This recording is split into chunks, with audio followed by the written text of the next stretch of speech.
เราก็สอกไม่เห็นอะไรครับนี่ผักท่านผู้ชมมักแตงจืดครับท่านผู้ชมใช่แล้วใช่ไหมป่ะบ่แม่นมักแตงจืดอันนี้แตงขี้เท้าเนาะมักแตงขี้เถาเอ้าเกิดอะไรขึ้นกับนางไอ้นี่ท่านผู้ชมมันตั้งไม่ลงเลยเนาะ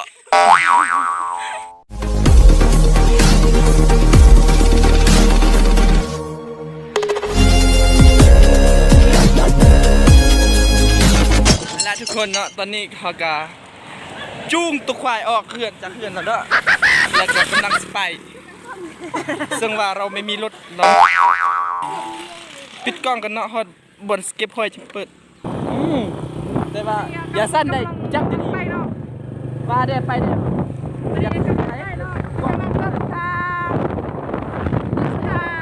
อันนี้เป็นบ้านย่างอันนี้น่ะ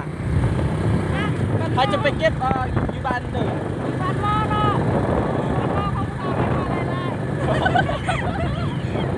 ก็คือบ้านน้ำจิ้มเขาเนาะบ้านอย่างพวกนี้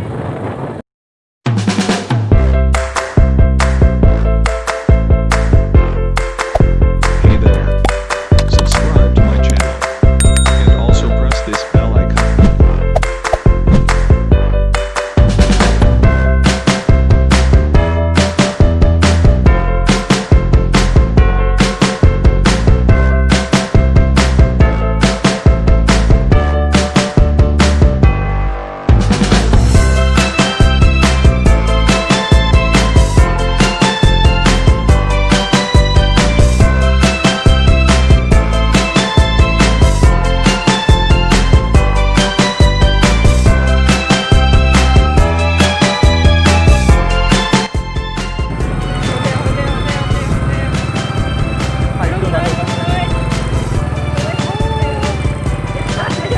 ได้ห่างโอ้ดันเลย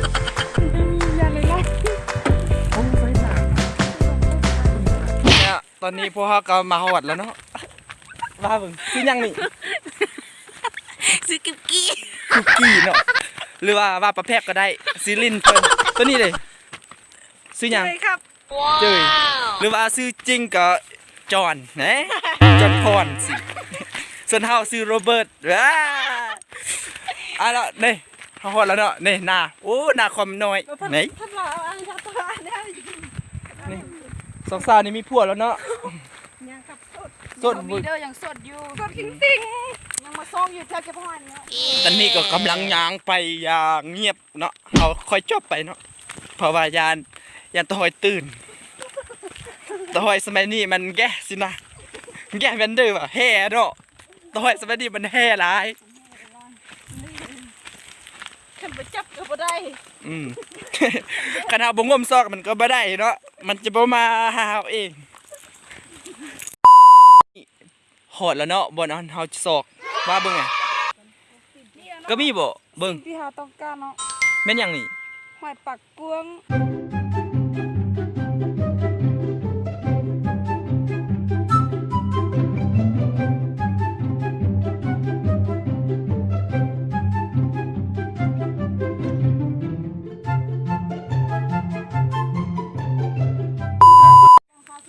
นี่เขากำลังสบายอย่างคือจะบอกอะไรให้นะครับผู้ชมเราไปเก็บหอยเนาะแล้วเกิดอะไรขึ้นได้พักมันบ่มีเนาะแล้วก็ได้พักนี่มาเนาะทำไมเราถึงไม่ได้เพราะว่าเจ้าของมันไม่มันบอกว่าไอ้พวกเด็กโง่อย่าเหยียบเข้าสิอย่าเข้านะรีบออกไป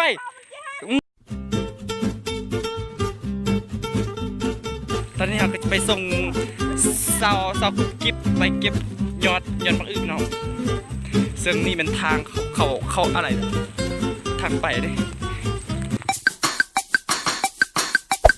Hey there. Subscribe to my channel. And also press this bell icon.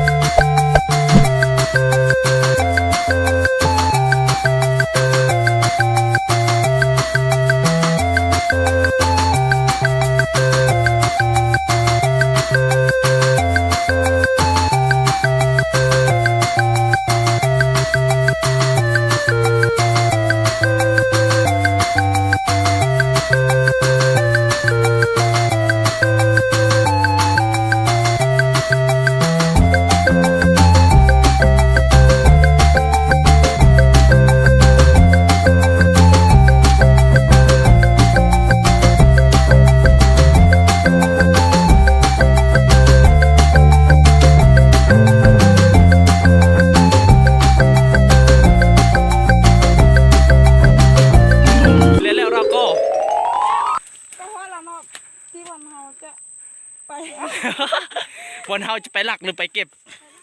ไปหลักเนาะซึ่งอันนี้มันต้นอย่างวะนี่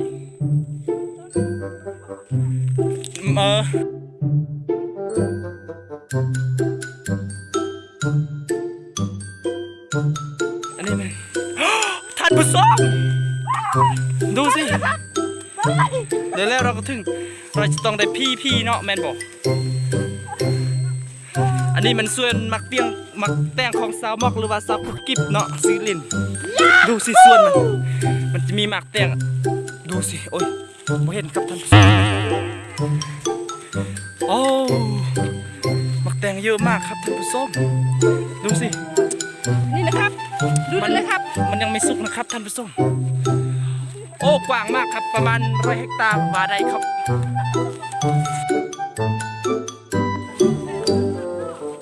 สามารถสั่งซื้อได้ที่เบอร์42เนาะโทรออกทางเจ็บเนาะแล้วเราก็จะรับทางห้องน้ำ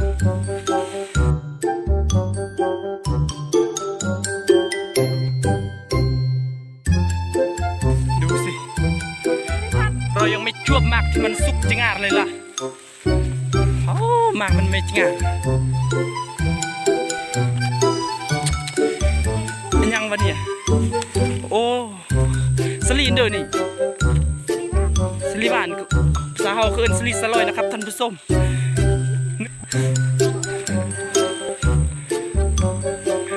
แล้วตอนนี้เราก็สอบไม่เห็นอะไรครับนี่ผักท่านผู้ชมมักแตงจืดครับท่านผู้ชมใช่แล้วใช่ไหมปะบ่แม่นมักแตงจืดอันนี้แกงขี้เถาเอ้าเกิดอะไรขึ้นกับนางไอ้นี่ท่านผู้ชมมันต้องไม่ลงเลยเนาะ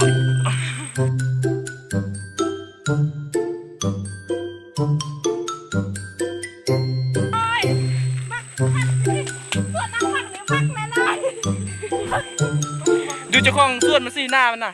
เงยหน้าขึ้นน่ะสมเป็นยังไม่จุบชักหน่อยเราต้องขอโทษนะเพิ่นว่าภาษาลาวบ่ได้เขาจะต้องได้แปลเพิ่นเป็นคำมุกส่วนเราเป็นลูกสัตว์เนาะระวังควายกับงัวบ่แม่นเนาะคนเนาะเอ้าท่านผู้ชมนางมักจุบหรอครับดูสิเอ้าได้2 หน่วยแล้วเนาะของพี่ด้วย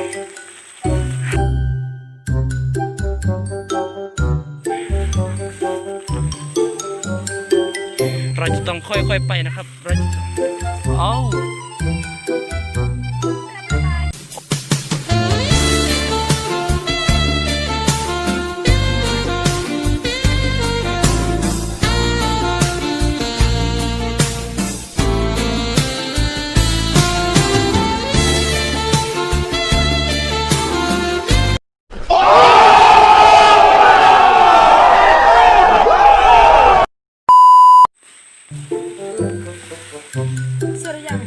มักอะไรครับท่านผู้ชมภาษาอังกฤษเขาเอ่ยว่า cucumber เนาะหรือเปล่าจะฟังสิเธอพูดภาษาอังกฤษเก่งมากครับคนนี้ภาษาจีนหัวไอ้นี่เลยแปลว่าอะไรว้าวมันพูดภาษาไทยได้ด้วยแซ่บมากใครอยากกินเลยมึงลองกินแล้วรีวิวสิแต่น้ำนางบักนอนเจ้าของไร่ครับสาวไร่สาวสวนคุณสนใจอยากได้สาวไร่สาวสวนเป็นแฟนไหมครับดู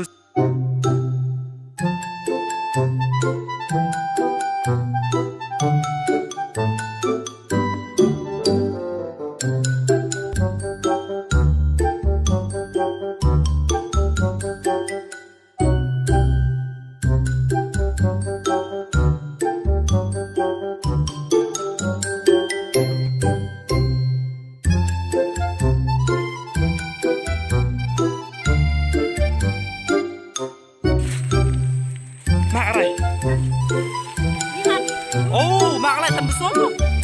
มันแตงลายเนาะอันนี้มันสุกอ่ะกินแซ่บมากใช่แล้วครับคุณผู้ชม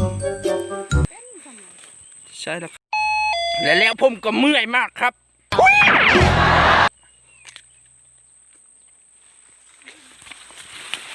ผมกินแดดผมขึ้นผู้แดดครับหมักแตงจืดหมักแตงด้วยว่ะ หมักแตงบรอง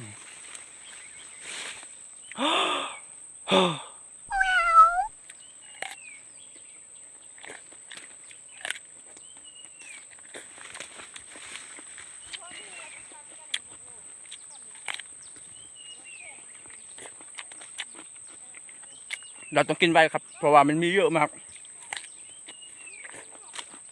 กินได้แล้วก็เอาอีกครับ เพราะว่ามันไม่ใช่ของเราครับ เราต้องพูดค่อยๆเดี๋ยวมันจะได้ยิน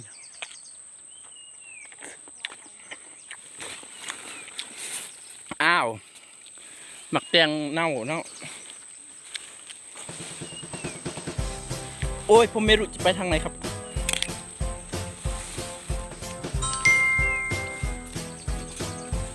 หมักแตงครับ เฮ้ย คุณ ผมจวบหมักแตงคุณใจผมเก็บไหมหมักแตงร่องหมักแตงอย่างนี้ไงหมักแตงเด้อวะหมักแตงกว่าครับ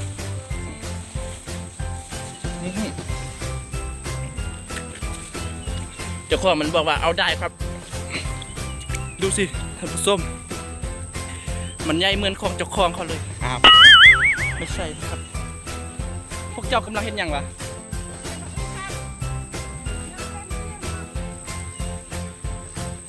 มักภาษาอังกฤษเขาเรียกว่า Yes oh you very good at English can you teach me please What is that can you say that again No ทำกินอย่างที่เธอพูดแล้วครับถูกต้องที่สุดคุณดูสิตัวนี้มันยังมาเป็นกินแต่ตัวนี้ดูสิเป็นอย่างนี้หรอครับมันน่ากิน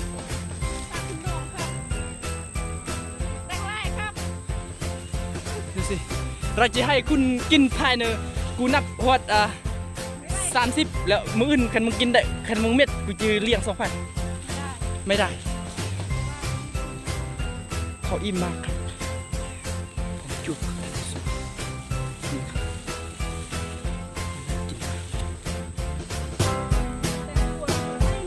คุณดูสิทำส้ม ทุกเลยล่ะ เราลักดีไหมโอ้คุณผู้ชมฉันเห็นมากมันแตกแล้วมันมีเรียกแล้วโมเมนต์คุณเจ้าวันนี้โอ้มันขี้ครับโอ้มักแตงในเจ็บท้องครับพวกกินมันเจ็บท้องมีสลีมีอ้อยพาพาเด้อ้อยเนียมอ้อยพาพาภาษาคอยเด้อภาษาคอยผู้เดียวเด้อบนเลยภาษาหมู่บ้านคอยโอ้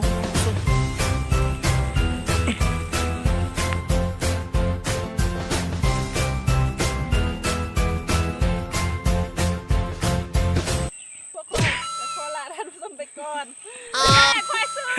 พวก ไม่ว่า ควายก็ซื้อกุ๊บกิ๊บเนาะ กรุบกิ๊บหรือว่าเกือบสุก Hey there.